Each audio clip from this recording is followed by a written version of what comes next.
नकली देशभक्ति मुल्क के लिए बहुत बड़ा खतरा है। पागलपन, घमंड और अहंकार मनुष्य को ही नहीं समाज को भी बर्बाद कर देती है। बिना सोचे बिना समझे देश पर नई नीति लागू करना हानिकारक होता है और वो हमने देखा है किस तरह से 3 काले कानून लागू किए गए थे। उसका हश्र हम सब जानते हैं। अग्निपथ, जिनकी उम्र देश के लिए कुछ करने के लिए होती है, उस उम्र में सरकार उन्हें रिटायर करने की योजना लाई है। बवाल होना लाजमी है और बवाल हुआ भी। 18 वर्ष की उम्र में संविदा पर नौकरी यानी ठेके पर नौकरी पाकर 23 में वह रिटायर हो जाएगा और इसके बाद वो शादी करता है तो समाज पूछेगा कि क्या करते हो, तो उसका उत्तर होगा कि अग्निवीर के साथ साथ मैं एक रिटायर हुआ आदमी हूँ। अग्निवीर रिटायर हो चुका है। खैर चलिए आपको सुनाते हैं एक कहानी हिटलर की। राष्ट्रवाद के नाम पर हिटलर का जब मायाजाल टूटने लगा तो उसने कम उम्र के बच्चों के हाथ बंदूकें थमा दी।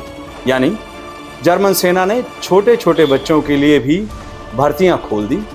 उन्हें वर्दियां पहनाई जाने लगी। उन्हें युद्ध में मरने के लिए भेज दिया गया।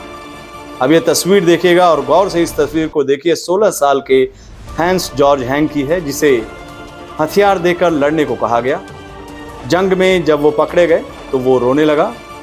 ये तस्वीर उस युवा बालक की भावनाएं दर्शाती है। झूठे राष्ट्रवाद ने उसके यौवन को पागलपन में धकेल दिया। इसलिए झूठे राष्ट्रवाद और नकलचियों से, जो नकली देशभक्ति कर रहे हैं, उनसे बचिए। अब आते हैं मुद्दे पर, असली मुद्दे पर। अग्निपथ। अग्निपथ मतलब आग के रास्ते पर ले जाने वाला रास्ता। खैर, अग्निपथ योजना छोटी अवधि के लिए नियुक्त एक फिट जवान की ड्यूटी 10 से 15 साल के लिए होती है। अब इस योजना की वजह से भारतीय सेना में नौसिखिए जो नए सीखेंगे फौज के बारे में, उन जवानों की संख्या बढ़ जाएगी, जो शत्रु देशों की ओर से मिलने वाली चुनौतियों का सामना करना एक बड़ी चुनौती होगी। इसे बिना पायलट प्रोजेक्ट के लाए ही लागू कर दिया गया। कुछ इसे कहते हैं कि योजना बिना पर्याप्त कर्मचारी और क्षमता के बगैर शुरू की जा रही है। इसके तहत कम प्रशिक्षित युवा किसी सब यूनिट का हिस्सा बनेंगे और फिर बिना किसी भावना के ये अपनी नौकरी सुरक्षित रखने की दौड़ में शामिल हो जाएंगे। एक रिटायर्ड सेवानिवृत्त लेफ्टिनेंट जनरल ने, अखबार जो टेलीग्राफ है उसको उन्होंने बताया, टेलीग्राफ अखबार में, कि ये दुर्भाग्यपूर्ण है कि जिन लोगों ने इस योजना को लाने का फैसला किया है उन्हें भारतीय सेना के बारे में कोई जानकारी नहीं। न तो उन्होंने और न ही उनके बच्चों ने कभी भी सेना में सेवाएं दी होगी। उन्होंने देश में बेरोजगारी को देखते हुए कहा कि हजारों अग्निवीर 4 साल तक सशस्त्र बलों में सेवा देंगे। इन्हें हथियार चलाने की ट्रेनिंग मिलेगी और इसके बाद जब ये नौकरी से लौटेंगे तब देश में एक अलग तरह की आंतरिक सुरक्षा से संबंधित समस्या पैदा हो जाएगी। आंतरिक सुरक्षा से संबंधित समस्या, आप समझ रहे होंगे वो इशारा किस तरफ कर रहे हैं। सोचिए और विचारिए कि 5 ट्रिलियन इकॉनमी का ख्वाब संजाए लोग अब आर्मी में भी ठेका प्रथा लेकर आ रहे हैं। किसी छोटे देश की स्कीम की कॉपी एंड पेस्ट विविधताओं और एक समय में अलग अलग मौसम और भौगोलिक स्थितियों से भरे भारत जैसे बड़े देश में कैसे लागू किया जा सकता है। लेकिन वो लागू तो हो गया। केवल और केवल 4 साल के लिए संविदा यानी ठेके पर नियुक्ति होने वाले जवानों में अनुशासन, समर्पण और अपनी रेजिमेंट, बटालियन अथवा पलटन की इज्जत के लिए जान पर खेलने का जुनून और जज्बा क्या 4 साल में पैदा हो जाएगा?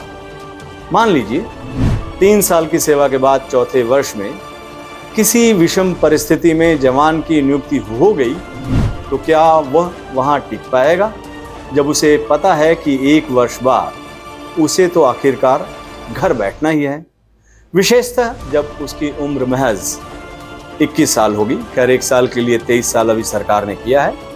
इसी बात पर युवा नाराज है और इसे वो सरकार का जुल्मी रवैया बता रहा है। पिछले कई सालों से मुल्क में जुल्म हावी है। किसान आंदोलन में जुल्म, दिखे। नागरिकता कानून आंदोलन जब लागू करने की बात हुई तो उस वक्त हमने जुल्म देखे। कश्मीर में धारा 370 हटाने पर जुल्म दिखे।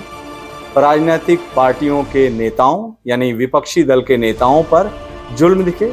संसद के अंदर, संसद के बाहर, सड़कों पर जुल्म दिखे। हाथरस, उन्नाव सहित न जाने कितनी जगहों पर हमारी बेटियों के साथ जुल्म देखने को मिले। नोटबंदी में जुल्म, कोरोना काल में जुल्म, एक विशेष समुदाय के प्रति जुल्म, जुमा पे जुमला और नियत में जुल्म दिखे। अंत में आपको फिर शाहिद लुधियानी साहब की वो नज्म सुनाते हैं। जुल्म फिर जुल्म है, बढ़ता है तो मिट जाता है। खून फिर खून है, टपकेगा तो जम जाएगा। तुमने जिस खून को मक्तल में दबाना चाहा, आज वह कूचाओ बाजार में आ निकला है। कहीं शोला, कहीं नारा, कहीं पत्थर बनकर खून चलता है तो रुकता नहीं संगीनों से। सर उठाता है तो दबता नहीं आईनों से।